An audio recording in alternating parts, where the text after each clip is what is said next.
Ahoy, ladies and gentlemen, how you doing? Welcome to the BBC Spews Live. It's the 24th of December, it's Christmas Eve. Hang on, I've got the wrong overlay on, haven't I? Hang on, where's my BBC one?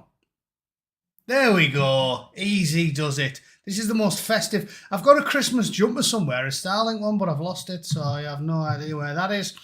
You'll have to make do with a green hoodie, it's the most festive thing that I've got.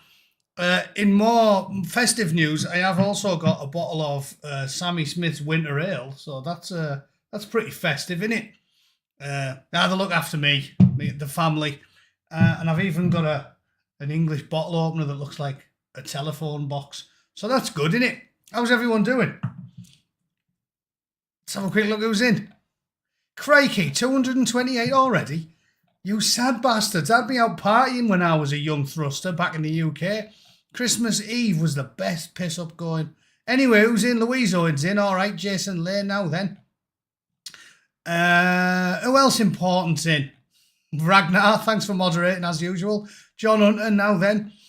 Trevor Harris, hello. Thanks for coming. Denise likes the hat. Nice one. Sniper Sight. Ho ho ho confused. What's confusing about it? It's got me hat on. What's a ginger mongoose? I don't know. Jason Lay's still doing his Christmas shopping. We're all there. What else have I got? I have got something good. Whoever's having a pop about my drinking sensibilities. Got a bottle of London Pride. How good's that? So I'll crack that now. Treating myself because it's Christmas, right? And it might not be a sort of, songs of praise, regular in church type, but I have got a soft spot for Christmas. Basically, my theory about Christmas is, if you don't like Christmas, Daddy used to touch you under the tree. But seriously though, I'm a miserable bugger, but I love Christmas, me. I think if you don't like Christmas, you had a deprived childhood. If you don't like Christmas, you had an old uncle that used to touch you when you were supposed to be opening presents. Because it's hoofing Christmas, innit? Who doesn't like Christmas? I'm a proper miserable get, and I love Christmas.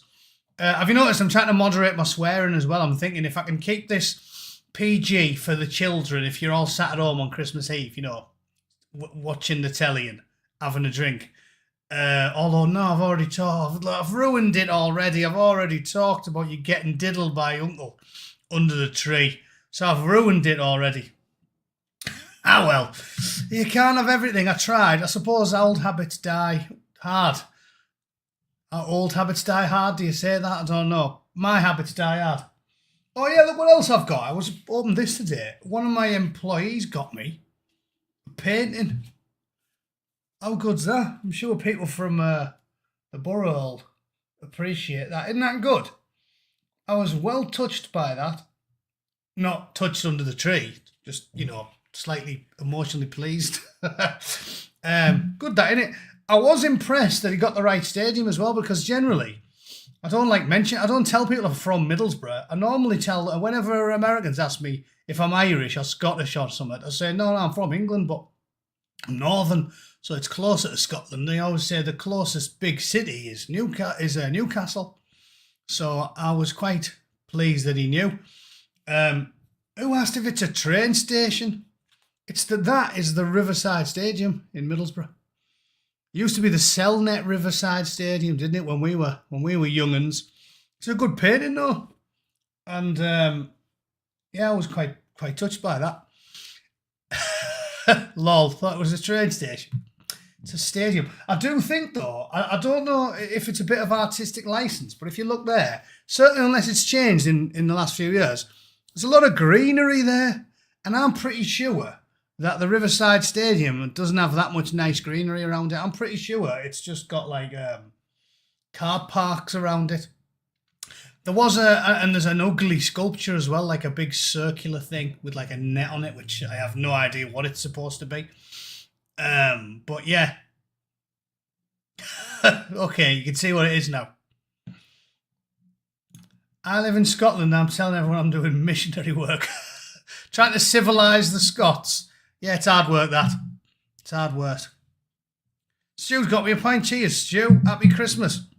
as I said, I love Christmas. I basically, right, in the 80s in Borough, didn't have loads. I mean, I didn't have a bad childhood, certainly, but I didn't get spoiled unless it was Christmas. Christmas was mint. We used to get loads of good stuff, loads of presents. I remember the last day of school before you went on the Christmas holidays. You used to be able to all take a box of cakes in or something, and we used to just eat shite all day. It was mint. I love Christmas. And I do miss it now. I miss the snow. I always feel like it should be snowy when you're celebrating Christmas. I love that. And out here, it's still a bit warm. It's not sunny, but it's nice. It's very what would you call it? Temperate. Trevor Harris, beer of him as well. Cheers, Trevor. Much appreciated. Yeah, I've had a good year on YouTube, haven't I? I think I'm at about 63,000 subs now. It was like a sort of 2 or 3 year period when it was a trickle the entire time because they kept banning me and they didn't show anyone my stuff. But yeah, I've had a good year. Maybe. I mean, I always thought it was a distant pipe dream. A few years back, I thought I'll be happy if I get to 10,000 with all of the bans and the shadow bans and the deleting my content and stuff like that. But after the last 12 months, I'm quite hopeful. Maybe it's possible to get to 100k, which is, yeah, I'm over the moon about it, to be honest. And I do actually get some money off them now, which is weird. If they don't demonetize the video, some of them you make good money on. One of them I got like 200,000 views. And I think I ended up getting about $1,300 off YouTube for that, like one video. So it's touch and go when you have a controversial channel, but if you can keep them from demonetizing you, you can actually make some money off YouTube. It does make me think, if you get $1,300 for a video that gets 250,000 views and it's not demonetized, can you imagine how much people like Mr. Beast make? Like if you get $1,300 for 250,000 views, then do the maths. If you get 1 million views, you're looking at about $5,000. So someone like Mr. Beast must literally be making like, I don't know, 50 grand a month or something. It must be a stupid amount of money, really. But I didn't get into this for the money. I never expected to make any money. The reason I got into it was to shine a light upon the degenerate, perverts, self-trimming scum and loathsome creatures that we call politicians. And that's why I'll always do it, and I'll do it for now. And I did do it for now for many, many years. Ragnar, thanks for the deep sea diver. Cheers, mate. I am indeed a chippy northerner and I wouldn't change it for the world. Sniper Sights, give me an 8 and center as well. That's the anti-diddling fund. I was saying if you didn't like Christmas, you've been diddled. I'm not talking like I'm actually being diddled. As my Uncle Ian drives around every Friday to touch me under the bridge while no one's looking. Actually, that reminds me, I was talking to my nephew, Sam. I texted him. I can't remember what we were discussing. Anyway, it came up at some point. I think it was like, I don't know whether it was a wrong number or what.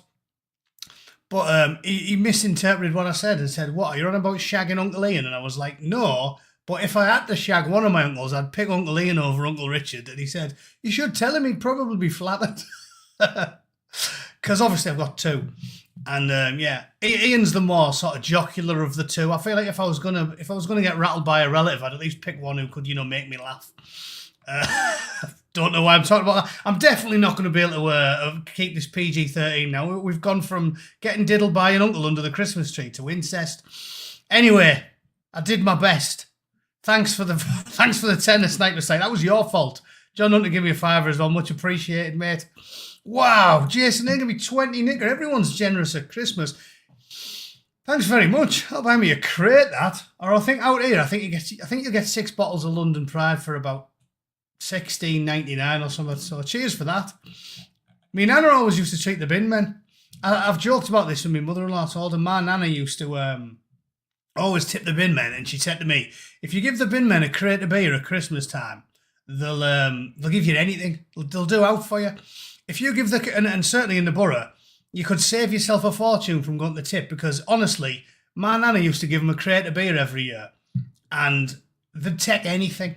In the borough, you could kill your wife and chop her up and throw her in the wheelie bin, and as long as you gave the bin men a crate of Stella at Christmas every year, they'd just take her. They'd just take her, they'd lift the lid, see like an arm and a leg, and just go, "Hey, he gives us a tip every year. Who cares?" Like, they used to, like, I remember me nana taking tyres out there once. She was like, "Oh, I've got 4 knackered tyres off me old shitty Vauxhall." He was like, "Will you take these tyres, lads?" And the bidman was like, "You're not meant to put tyres in the landfill, but you give us a crate every year, don't you?" Hup! Saved her a fortune. They'd take couches, settees, dead relatives, tyres, you name it. She was squared away, man, Anna. Based old lady. Give it up. This channel cannot be PG. As long as society in general is rated X for gore horror. And yeah, that is true. That is true. When they're squashing women and children in the street like frogs, you can't really have a PG channel, can you? This is what's mental, innit? The stuff they've banned me for. Do you remember when they banned me for 2 weeks and deleted my video because I showed that hilarious content of the 2 like Indian store clerks lashing the arse cheeks of that thieving shoplifter? Do you remember the video? It went viral a couple of years ago. It was like he was a black fella, like an homeless fella. And they were like 2 Indian store clerks. And he had like a plastic tub, like a bin or something. And he was just pushing it around the shop going like, yep, just filling it with fags and whatever he wanted. And these 2 Indian store clerks lost a rag with him and just pushed him onto the floor. And one of them had a broom shank. And he just lashed his arse cheeks with it about 80 times. And I was howling, laughing, watching it. And then I made a video about it and I got banned. Like the banned me and said extreme violence or something. And I was like, just because they were lashing his arse cheeks. That's not extreme violence. The stuff I've seen on YouTube. But this is what I mean, because they just mess with you all the time. Like, they don't give you a reason why they take your content down. It's like on Twitter they annoy me. When you argue the toss, when they ban you for something, the Silicon Valley scumbags, they don't tell you what you've done and they never tell you what they've done because it's lies. You haven't done anything. They're just banning you and silencing you. Because I used to be like, what have I done here? Like, there's loads of graphic content on YouTube. But as soon as I try to have any fun at all and merely split my sides laughing at a black homeless tramp getting his bum cheeks lashed senseless by a broom shank, by an Indian wielding a broom with surprising aplomb, I'm not allowed. And I was like, it's bollocks that, isn't it? I've seen, like, you see graphic stuff on YouTube. We've seen shootings on YouTube. I've seen people getting ran over. And I just can't laugh at a fella getting his bum cheeks lashed crimson by a Sikh with a shank. So it's a bit ridiculous. A bit ridiculous.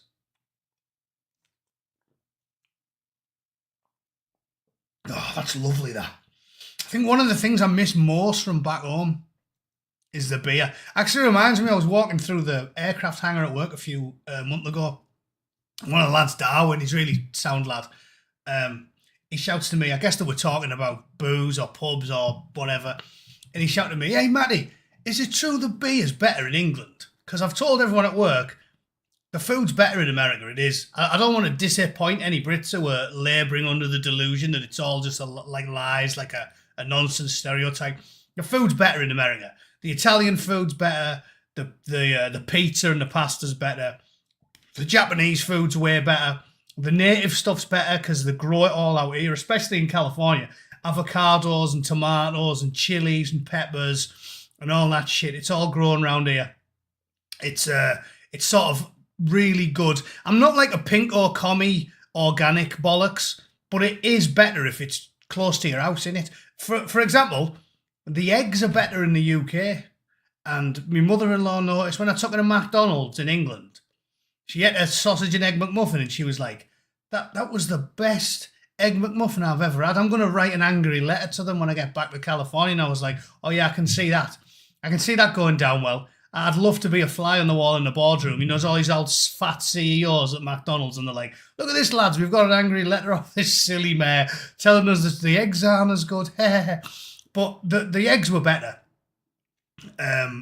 in the UK. But generally, the food's better in the UK. Pizza's way better. The ethnic food's way better. The Japanese, Thai, stuff like that. Because it's just got loads more people. But the two things that are better in England is the beer and the eggs. And the beer's way better in the UK. Americans now talk like they've like mastered it because there's shitloads of these craft breweries. These little mini breweries pop up everywhere because America's a fantastic capitalist country where you can still make a ton of money if you get a brewery up and running. And they do it all the time.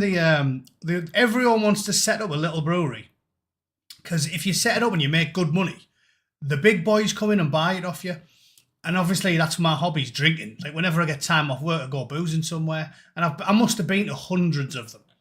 And most of them are shite. And the ones that are good are really good, but it's still not as good as proper beer. Like they don't really make proper beer. Their breweries will make IPA and lager and stout. And you'll get a red and a brown every now and then, but you don't get proper bitter. And I think it's because of the water. It's just not as good. But who knows? Professor Andy, thanks for that. Merry Christmas. Have a shopping trolley chicken on me. Visit the borough. 5. I'll get you 5 shopping trolley chickens. You too, Pillock. Have a great Christmas, mate. Love your channel. Your wit is so funny. Thanks very much, Mr. Pillock, man. Cheers to you. So, yeah, the food is better out here, but the booze isn't. And, yeah, there was a point to that story. I was walking through the hangar and my mate Darwin shouted over, "Hey, Matty, is it true that the beer's much better in England?" And I said, "Oh, yeah, the beer's much better. Beer's much better." He said, "Why are you over here then?" And I said, "Oh, why am I over here then?" "Well, because the beer's better, but I'll tell you why I'm over here. Shit weather, worse food, ugly women, people are wankers." Started reading loads of stuff off. Obviously don't mean all of it, it's just funny. The people aren't wankers, are they? That's the other thing I miss, is the people. And I love the States. I love the Americans. They're nice. The Americans are nice people. But the crack's not the same as... Basically, people in Middlesbrough are sort of like inbred or something. Like, the people in Middlesbrough... You know, Sigmund Freud said that psychoanalysis didn't work on the Irish. Well, Middlesbrough is its own thing because everyone in my hometown's crack is class, and it's just a great place to be. Like, when I'm there, I love the banter. Like, and you'd think because I'm a gobby prick, but I'm nowhere near the gobbiest prick out of all my mates. It's a queer place, and I miss it like crazy. Terrible weather, shitty food, rough, smells of burning tires, smoggy. Like, it's awful, and yet I miss it. So it's a strange thing, isn't it? I guess you just never really get over where your home is, where your art is. Because we've talked about it a lot. I've told my missus like a few times I'd like to move back to Middlesbrough. She's like, "You've got a great job. You live in paradise." Like, where we live is, because it's right next to, obviously, to launch. We've got a launch facility that's at Vandenberg Space Force Base, and it's about 10-15 minutes from my house. In Central California, which is the nicest part of the nicest state in America. Like, I know everyone takes the piss out of San Francisco and Los Angeles and San Diego, but California is, like, and I've been to about 26 states. California, because of the weather and the climate and the beaches and the geography, it's probably the nicest US state to look at. I know Sadwings is going to chirp up straight away. chippy hillbilly, but to look at, certainly, it definitely is. Like, I lived in Alabama. I've been all over the States. To look at, it's fantastic. And the weather is amazing. Like, it's sunny. Like I said, it's sunny now. It's just not mega warm. It's fantastic. Carmel's nice. I'm taking her up there for her birthday. Her birthday's like, she's born on New Year. I'm taking her up there in a couple of days. We're going to go to Carmel. I think that's where Clint Eastwood was the mayor. I'm taking it to Monterey. Taking it to all the nice places. It's beautiful. Like, California is, yes, as Sadwin says, ruined by the tossers. Like, it's the most scenic, the most beautiful, the most picturesque, the best weather in the state. It's way better than being in, like, Alabama. Texas is too hot. Florida's too humid. The north's all freezing. The middle's a dust bowl. Like, California's perfect, and it's been ruined by wankers. But what I'm getting at is, where we live is good, because we're miles away from all the big cities. Like, we're nowhere near any of them. It's quiet. My hometown's got about 40,000, less than that. I think it's about 38,000 people in it. Right by the coast. I'm like 6 miles from the beach.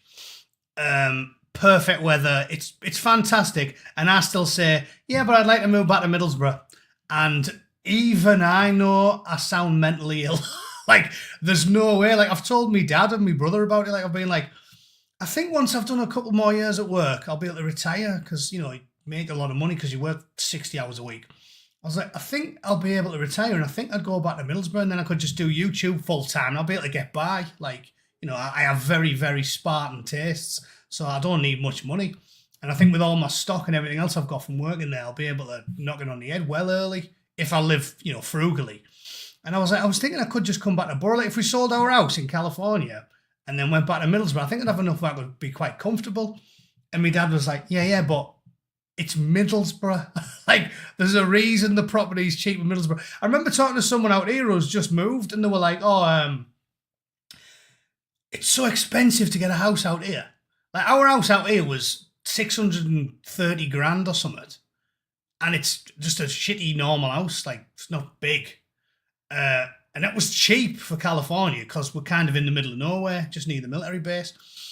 And they said to me, how much is a house in your hometown? And I was like, what, Middlesbrough? And she was like, yeah. And I was like, I think you can get a semi in Borough for about 100 grand.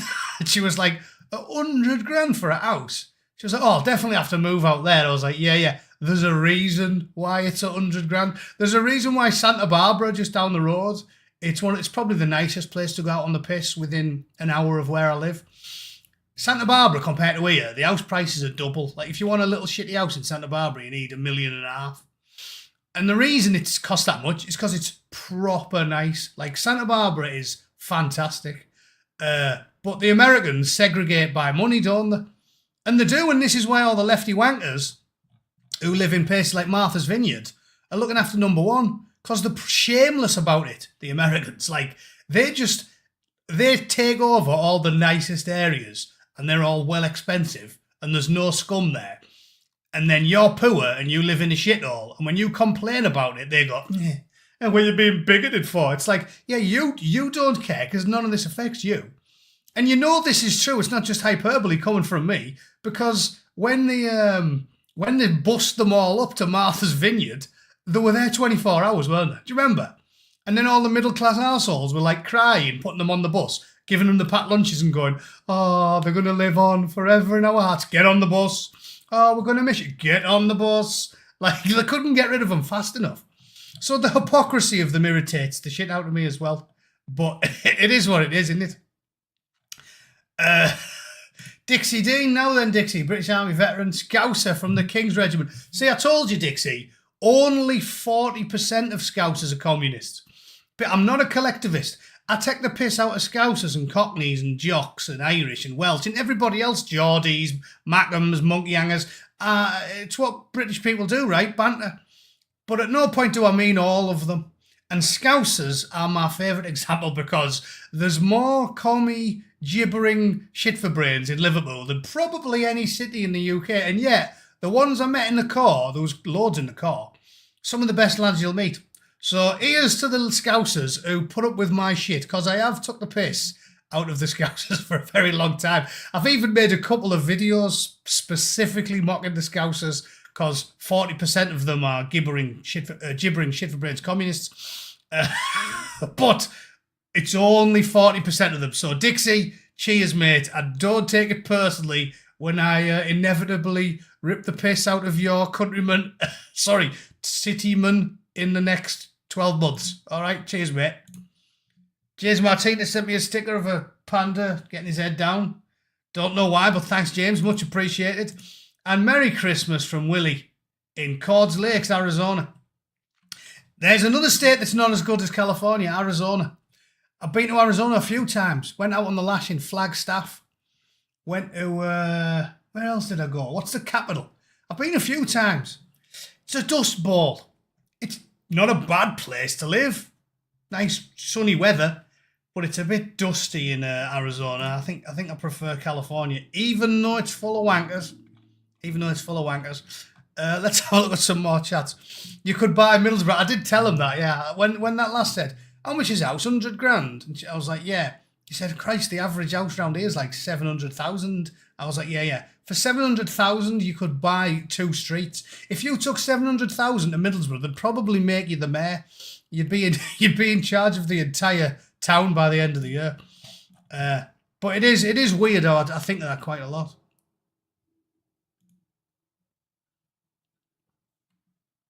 You can get a semi in Hull for about 80 grand, but it's like Botswana. Hull. Everyone says Hull's dodgy, but I think Hull's nicer than Borough. I've been to Hull. I don't think it's that rough. Although, I've heard Middlesbrough's got bad and I haven't been back for like 2 years. I think this is the longest spell I haven't been back for, which is why I'm going to try and get a trip together and go home next year. And I've heard Borough's got rough. My mate, one of the lads from my local, Jay, and he said last time he went downtown, he got filled in. And bear in mind, he's like in his late 40s, this bloke. He said Borough is the chewiest city, the chewiest town he's ever been to. And it's only got worse in the last 10 years. And he said now, all the young lads, he said, they're not like us where they're just like getting pissed and having a good time. He said they just go around looking for chew. He said they stay sober and they all do MMA. They're looking for an excuse to batter you. It said like the whole town's just full of chewy people who just go around looking to fill you in. I was like, yeah, that doesn't sound like my cup of tea. That I'm getting old now. Anthony, happy Christmas, Booketeers. Cheers, mate. Wow, he's been a member for 13 months. So I guess that's how long I've been monetised, about 13 months. And look at the difference it makes. Look at, which is why I keep saying, innit, it's not about the money, but the rats that run the platforms. Before, I went 3 years without monetising, and I did about, I don't know, about 9,000 subs in 3 years or something. And then the second they started skimming off the top like parasites, they've promoted me, and then I monetised, and in that year, in that 13 months, I added 53,000 subscribers. But in the 3 years prior, when I refused stubbornly to monetise, I had about 200 a year. It's mad, isn't it? The weasels. Anyway, you can get a 4-bedroom house and a double garage for 130 grand. Where's that? In Northern Ireland? See, I thought everyone would be going to Northern Ireland. Like, I thought the cat had been let out the bag and everybody knew that the whole of the UK, the best place to go if you want to still feel like you're in the UK is Northern Ireland. I heard that was like safer than... I mean, you're not going to go to Birmingham, are you? If you pick Birmingham over Northern Ireland, you've got a screw loose. Sadwings is off. Merry Christmas, Sadwings. Cheers, mate.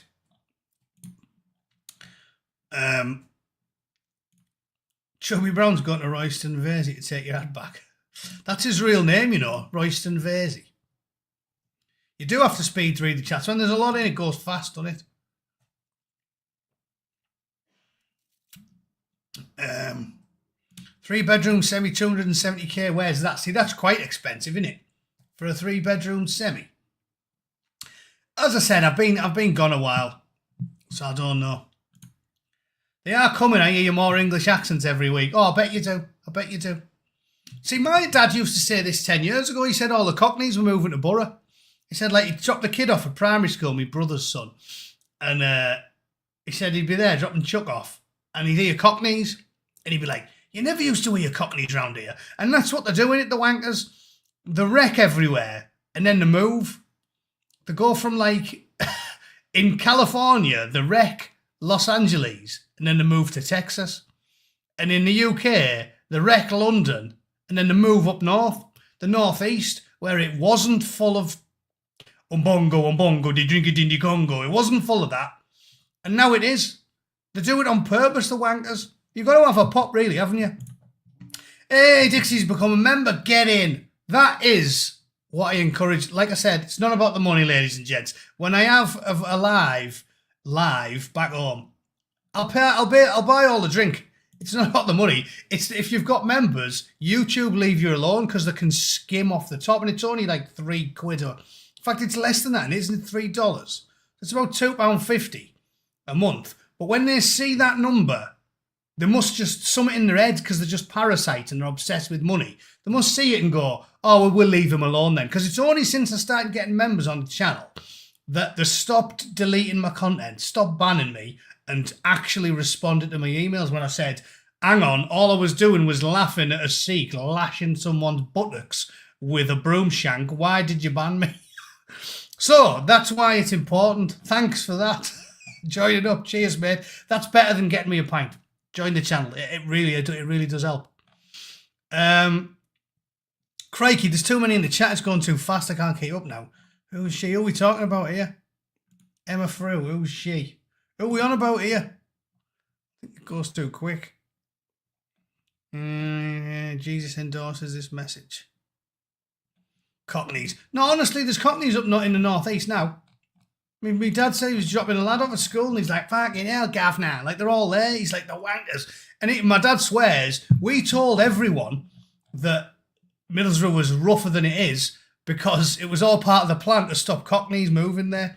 I don't know if that's true or not, but that's what he told me. Yeah, it was all part of the plan. So that's what they're doing, they're moving. And I think, from talking to Ragnar there, if they've got any sense, they'll be moving to Northern Ireland. Because I've heard that, like, Northern Ireland's probably the... If you're living in London, you've got to be chomping at the bit to go to Northern Ireland. At least in Northern Ireland, there's still a slight sense of community. Trevor Harris, Cockneys are Northerners to me. So where do you live? The Isle of Wight? That's surely the only place I can think of that's that far south, where Cockneys are Northerners.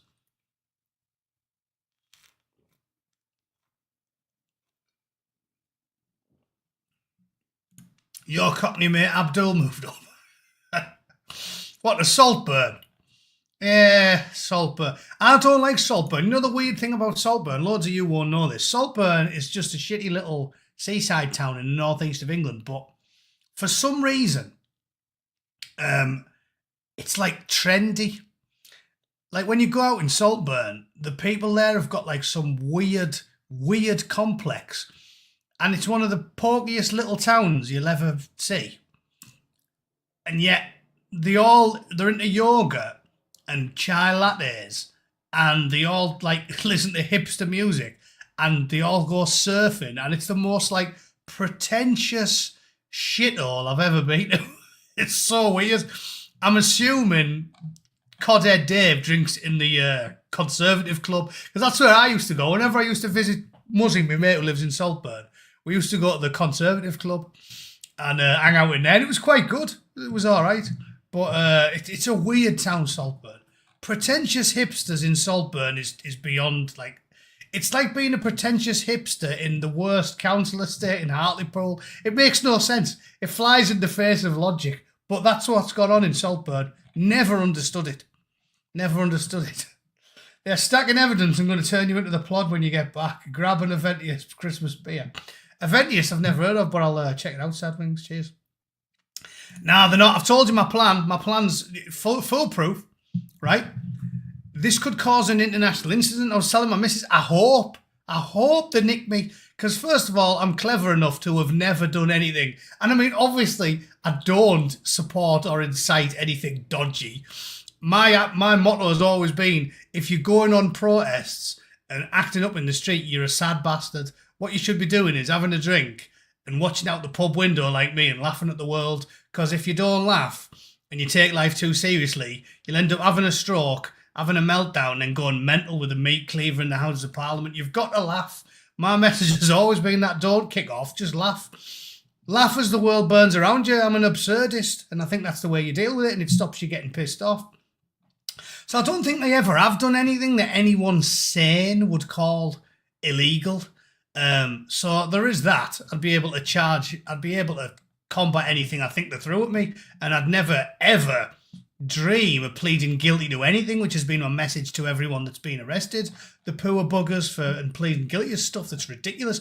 But my other plan, and this is the second, this is plan B, is I'm gonna go home on my American passport. I'm just gonna leave the UK one here. Like normally, the perks of travelling on dual passports is when you're leaving and flying to the UK, you use your British passport. And when you're coming back, you use your American passport. It's the perk. You don't have to mess around. But I'm not going to do that. I'm leaving my UK passport in the US. I'm going to wear a cowboy hat and I'm going to go through customs and I'm going to pretend to be an American. And when the bloke says, what are you here for? I'm going to be like, I'm a tourist, fella.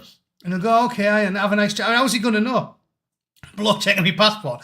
I'll be like, I'm from California via Texas. Hooey. I can't wait to get me some cornbread when I get home. That's the plan. And then hopefully they'll be like, oh, this can't be the Mr. Taylor that we're looking for. Surely. That's the plan. But on the off chance that Keir Starmer has actually kept a record of everything I've ever said, decided that I should be prosecuted for hate crimes, and they somehow get me, I'm thinking I can cause an international incident because, first of all, it'll be detaining an American citizen. Like I said, British passport's not coming home. And secondly, Donald's in charge. And thirdly, I work for Elon. And I'm not in a high position, but I'm in a medium position, right? I've got people under me. So my boss, sound bloke, he's a senior manager, and then above him is a director, Don, who I know quite well. And if I get nicked by the authorities, literally, they'll be like, why has he not come back to work? You don't get much time off. They're always thrashing you. You know what I mean? You have to work a lot of hours. If I just suddenly don't turn up back to work, I'll have to ring them and say, listen, I can't come back to work because I've been detained and kept on remand because I'm not pleading guilty to shit. I'll be like, I've been kept on remand. I'm a US citizen traveling on a US passport and I've been detained on remand. And when my boss says, why have you been detained? I'll say, because I made a joke and said, lol, the Chancellor of the Exchequer's got a head full of horse shit. Right, and then when Elon finds out, I'm assuming the director, he has met him, he's told me loads of times he hangs out with him regularly, he'll have to say to him, oh, do you know why we haven't got that supervisor in his position at Vandy? And they'll say, why? And they'll say, well, because he travelled to the UK on holiday to see his parents and he got locked up because he called the Chancellor of the Exchequer a chicken McNugget in a pantsuit. So, the plan is, plan A, US passport, cowboy hat, hey fellas, I can't wait to get me some molasses. That's plan A. Plan B, rely on Elon and the Orange Oracle to get involved when the US citizen gets detained and sentenced to 2 years in prison for calling David Lammy a big, fat, sweaty shit for brains. That's the plan. What do you reckon? I think that's a good one. I've got a plan A and a plan B. Plan A, I can come to the UK and we can have our piss up and unmolested. And plan B, lock me up. Lock me up. I can deal with that. I'm a bootneck. What do you think I'd worry about prison? You're having a laugh, aren't you? I'm so nails. My nightmares are scared of me. Put me in jail, I'll be loving it. Absolutely loving it. So that's what I'm saying. To me, I'm actually almost hoping for plan B. Because I think, first of all, it'll be good for my YouTube channel. Second of all, it'll be good for international incident creation. Imagine if Elon and Donald got involved. That'd be hoofing. So I'm easy either way. And if I'm in prison, I'll be the daddy. I'll be the daddy around here. Get some coal dust rubbed in them fucking marks. I'll be the daddy around here. Classic film, if anyone's watched that one. I'm sure that everyone over the age of 45 knows the reference. So quality. That's the plan. I'm definitely going to wear a cowboy hat though, just to like add to the charade. Like what was that awful film with Jason Statham Parker, where he's got like a big white cowboy hat and a white hat. Yeah. What fucking tool? Oosh. Yeah, what a class film. When I was a teenager, we used to shout random quotes from Scum when we were playing football because it's hoofing. So that's that. Don't move to Scotland. One quote was in poverty, thanks to... Oh, I hate that guy. The Scottish bloke, I hate him. That baldy knobhead, Stephen.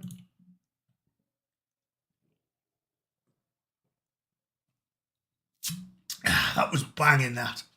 I don't half miss British beer. I'll tell you what I proper love. Landlord. I haven't seen Landlord out here. I'd give my left knacker for a pint of Landlord right about now. That's a hell of a pint, that. I like Doom Bar and all. Anyway, so yeah, that's that. I've got a plan for the new year. We're going to do the BBC Spews live in York is the plan. I'll have to book a flight. I'm thinking February or March, maybe. We'll see. We'll see. Do a Scouse. I don't know if I can do a Scouse one good. Fucking hell, how you doing? I like the way they say it. Fuck. Like the roll, the cough up a little bit in the throat when they say the F word, don't they? Having a good glug. I am indeed. Should we do one news story while I'm here then? I've just talked bollocks for 41 minutes. Shall we? I'll tell you, there's something we can talk about. I don't like Mike Graham. Don't you think Mike Graham's a fat knobhead? Like, I know he's not a lefty, but he's still a fat knobhead. Like, he does some stupid hot takes, Mike Graham. When it suits him, he's fat and woke. And when it doesn't suit him, he's fat and right wing. He does irritate me. Right, I'm going to crack this winter welcome. Why not, eh? Why not? It's 11 o'clock in the morning in California.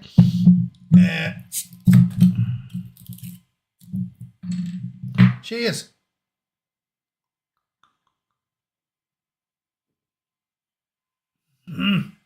It's pretty good as well.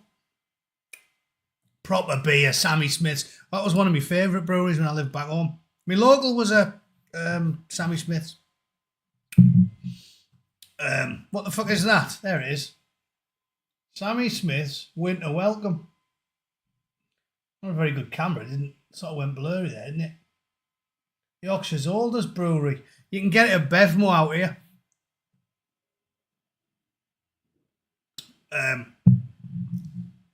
But yeah, he's a bit of a penis, Mike Graham. I'm not a big fan. And this lass, our proper Super Tansky. My premium ends tonight. My time here will end with it. I've lost over 11,000 followers, blocked thousands of hate bots, and my outbots suppressed. Musk doesn't want free speech. He controls the algorithm to promote the far right. I don't want to fund that. He's a scumbag. He isn't though, is he? Objectively, he isn't far right. Elon is not far right. In fact, I might be misquoting him, but I think he did vote for Biden. I know he voted for Obama. I'm pretty sure in 2020 he voted for Biden. So not very far right, is it? Not very far right. Who else have we got on here whinging? No chance. Me and my family fighting over the last of the gravy. Oh my God, that is disgusting. Ugh. Tim Waltz's daughter has a meltdown after being told to relax. The whole internet's just full of people that are mental, innit? The Germans have been cooked beyond all reasonable doubt. You know what? I do actually pity the Germans. I feel like we massively stitched the Jerrys up after the Second World War. You know, we should have learnt our lessons and gone for a happy medium. Yeah, we needed to make sure they didn't repeat the mistakes, but we've cooked them to the point now where a bloke, a foreign man, a Saudi, kills a load of German kids and old women and that. And when a guy shouts Germany for the Germans, the whole crowd turns on him. If this was in Middlesbrough, I'll tell you what, from going to borough matches, I reckon 9 out of 10 in the crowd would be considered far right by the British government. But in Germany, it's like, doesn't matter what you do, doesn't matter, you can kill the kids. And they go, you know what's the real problem? You know the real problem is when a Saudi drives a car through a Christmas market and kills a load of women and kids. You know what the real problem is? War. Second World War. No, that's not the real problem. That was 80 years ago. What are you worrying about that for now? The real problem is the bloke mowing down the women and kids and squashing the old pensioners like frogs. That's the problem. I don't understand how they keep going on about this shit. Has it not been long enough? They have gone to, that's what I'm saying. We struggle with balance all the time. And I've made that point about the justice system. Because again, I'm not far right extreme type. I'll hold my hands up and say, by looking at the evidence, we did have an institutionally racist justice system in like the 60s or something. Because obviously, we had people from a wonderfully genteel, we were spoiled in England. It was God's country.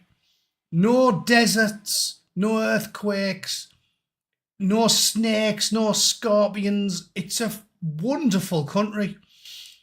And everyone was happy and cared for, and there was a real sense of community. I mean, Nana used to tell me about it all the time. You know, no one used to lock the doors and all of that. And then a load of swarthy blokes turned up from Jamaica and places like that, where they had nout, and you can't blame them for being more like dog eat dog because they didn't have anything. So they turned up, and then some of them will have been arseholes. And the locals, understandably, because they were totally new and we didn't see any foreign people in the 50s and the 60s, the coppers will have went, oh, yeah, typical Jamaican. So there was some institutional racism. There was. And I think if you're going to deny that, you deny, you don't know the history. Not all of them were bad, but because they were totally alien to the country, people started acting like they were, and there was some institutional racism. But the response to that should never be, oh, okay then, well, we'll just stomp on the faces of the people that look the opposite of that now. You know what I'm saying? That's exactly what's happened. Yeah, a lot of them were. I'm not saying a lot of them weren't criminals, because a lot of them come from a dodgy shithole. But obviously that's collectivism, isn't it? If you can't agree with collectivism ever, like, because that's commie rhetoric. Like, because some of them were arseholes, a higher percentage of them as well, I'll give you that. You know, if you got 100 Jamaican yardies from the 50s, probably like 30 of them will have been criminally minded. Whereas if you got 100 random fellas from Slough, maybe 5 of them would have been criminally minded. They'll have been like, you know, overrepresented, but still it doesn't excuse brutalising them. And that's what we did. But then the problem is the powers that be have done what they always do, and they've done an overcorrection. And because we had systemic racism in the 60s and the 70s, now they've decided, well, all right then, well, we'll just have systemic racism against the white minority and majority. And David Starkey's talked about it. You can't guarantee constant freedoms for the minority unless you guarantee a constant vigilance and a punishment of the majority. And that's what they've done, and I understand it. I'm not going on some sort of crazy tirade, but it definitely happened. And now you've got unbelievable amounts of evidence. I told you it was sunny out here. Now the sun's starting to irritate me, getting right in my face. And I've got the blinds up. Now you've got like example after example after example where you've got Jamaicans and Bangladeshis and Pakistanis doing like appalling crimes and getting treated with kid gloves. You've got blokes who are literally diddling kids or sexually assaulting women, and they're getting lesser sentences than old white grannies who post mean statements on Facebook. So how can anyone deny that it's a thing? What I'm saying is, everyone knows it's a thing. The left are denying it's a thing. I'm saying I understand why it's a thing, and it shouldn't be a thing. They're just saying, no, it didn't happen. None. It's ridiculous. The stories we can point out. The two in Newcastle's the worst I've ever seen. In fact, shall I show it again, just for those of you that missed it? Let's have a look. Machete attack. Because it's unbelievable. Unbelievable. And they let these people out to make room for people that tweeted. That one. Does anyone not remember this story I'm talking about? The left are saying, oh, there's no such thing as two-tier justice. Yeah. These blokes killed a 14-year-old with a machete. Lawson Natty. He got 2 years and 8 months for manslaughter for killing a lad with a machete. That young lad, 14-year-old, carved him up like a buttered swan, and now he's out. Lost these two.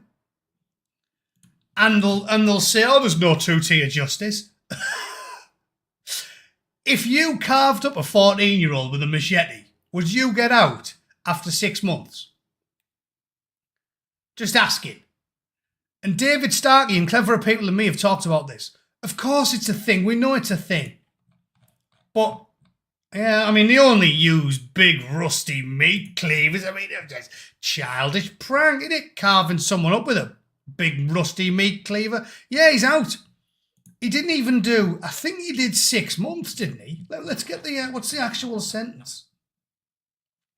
Gordon's mother, Diane Barrett, told BBC she couldn't speak after receiving a phone call about Natty's release before an official letter arrived. A couple of months. So what was his, I'm sure it was 6 months. Blah, blah, blah, blah, blah. Died after being injured in November following a feud between rival gangs. Lawson Natty was sentenced to 2 years and 8 months for manslaughter, but his release has been brought forward under government rules to deal with overcrowding. So he didn't even do like a year. November 2022, and this was August 2024. So what's that? He's literally done less than 2 years in jail for carving a lad up with a machete. Nobody who looks like me would ever get away with carving someone up with a machete and getting less than 2 years for it. And this is what I'm saying, because the world's gone mad and the open window's shifted. When I get angry, and all conservatives are pretty aggressive on crime.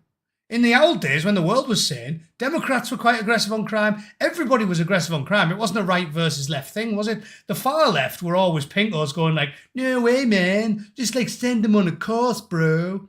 It's not his fault he's a nonce. Just send him to Flamingo Land for 2 weeks and he can do some like yoga and get his chakra right and he can, release him into the streets and he'll blossom like a butterfly. That was like the 1%. The modern parents types. Everyone left and right was like, what, you killed someone with a machete? 25 years hard labour, see you later. That's what everyone used to agree on. It's only the modern parents types who everyone used to laugh at, who used to say the opposite. Snipe was like, you should throw your passport away. Yeah, I could do that. Just rock up illegal. Beach. She's joined as well. Get in. And Sean Bush. Here we are. I'm getting members. This is what I need. Thanks very much for joining. I'll do a shitty giveaway in January and you can have a piece of amateurish artwork. What else? Joe's always giving me money. Thanks, Joe. I do appreciate it. And Andy Harris has got me some booze. Cheers, mate. I'll chug this so I can get some more. Much appreciated.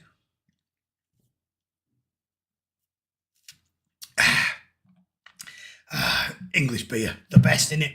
It's the best. Shame we don't make chili rellenos or enchiladas very well, though. Sentenced by the Tories, I mean, yeah, fair dues. Fair dues. Are you labouring under the delusion that I voted for the Tories? Oh, shit, hang on, I'll tell you what, I'll finish on that. It's nearly an hour. My mother-in-law's visiting because it's Christmas, so I'll knock it on the head at an hour. But before I leave, I'll read you the angry letter I sent because I put this on my Twitter earlier. I was going through, bang it in the Louvre. I was going through my Google Drive because I was looking for the, basically I saved a Word document with all the links on from my channel because I just upgraded my computer and got rid of the old hard drive. So I tried to save all my art and all, all this stuff. And I was looking for a Word document which had all the links on for the introduction to my channel.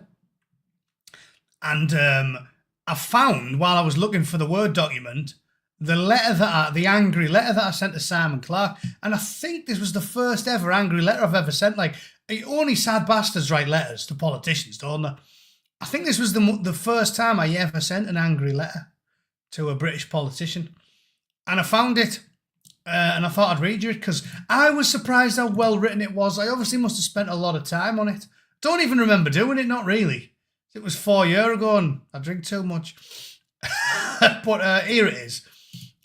So I'll share you my video, my letter. And I think I remember at the time, I only had like 5,000 subs or something at the time. I think I remember putting a link to it and saying to everyone, copy and paste it, change the names and send it to your local MP because I've had enough of this. And I guess it was at the height of lockdown. Can you see that? I'll make it bigger so you can read it. Where is it? Here we are. So, There it is. Can I zoom in a bit more?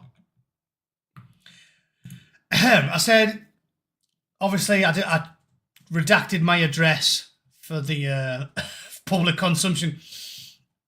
Simon Clarke MP. But dear Mr. Clarke, I recently had the misfortune to listen to Prime Minister's questions and found myself astonished to hear that the Prime Minister is considering putting the UK back into lockdown. Even the term lockdown sticks in the craw, as it suggests that we are all inmates on a prison ship bound for a penal colony in New South Wales. I'm ashamed to say that back in March I was happy to support the initial restrictions upon my personal liberty. I found Steve Baker's regretful speech in Parliament to be most enlightening, and his impassioned words won my support for the cautious but somewhat overbearing approach of the government. Oh, let's stop here for a second. Just take a knee. Baker, the rat bastard. It shows how things change, doesn't it? Because Steve Baker ended up blocking me on Twitter. If I go and try and find him now, I won't be able to get him because he blocked me. Because I was torturing him. Because he talked a good game 4 or 5 years ago. And he was always gobbing off about how he's the libertarian candidate. And then as time wears on, years pass and years pass. And as time goes on, as usual, he was a liar. He was a liar. Steve Baker called himself a libertarian and he was a weasel and he was always voting for unending lockdown. So, yeah, he's a rat. Shows how you can change your mind as time goes on, doesn't it? Total weasel. Lied to us all, Steve Baker. What a sack of rats Steve Baker is. Anyway, I'll continue. His impassioned words won my support for the cautious but somewhat overbearing support of the government. That is not the case today, and I can easily elucidate as to why. Put simply, the general public is sick to the back teeth with these measures, and there is no doubt in my mind that every reputable poll bears this opinion out. As such, I am steadfast in my belief that the government has no mandate to instigate a second lockdown upon the nation. So complete is the lack of support from a majority of the voting public. Those that are at risk can stay home, but there is no logical reason to keep the healthy apart from their friends, family and loved ones.